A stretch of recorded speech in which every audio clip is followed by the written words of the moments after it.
పాక్ ఆక్రమిత కాశ్మీర్లో ప్రజలు తిరగబడుతున్నారు, దాడులు చేస్తున్నారు, అక్కడున్న సైన్యంతో గొడవలు పడుతున్నారు, భారత్లో కలుస్తామంటున్నారు, భారత జాతీయ పతాకాలు చేయబడుతున్నారు.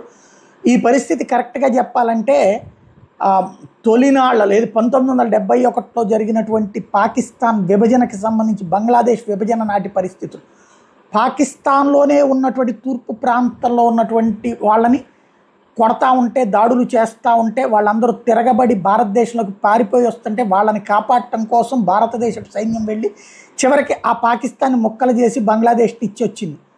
ఇప్పుడు అలాంటి పరిస్థితి పాక్ ఆక్యుపైడ్ కాశ్మీర్లో ఉందా అంటే అవునన్న సంకేతాలు కనబడుతున్నాయి. లేటెస్ట్గా Pakistani occupational forces are surrendering like 1971 in front of POK civilian. ఇది టోటల్గా అక్కడ ఎలా జరుగుతుందో చూడండి. చివరికి ప్రజలు తిరగబడి కొడుతున్నటువంటి ఇది విజువల్ చూద్దాం.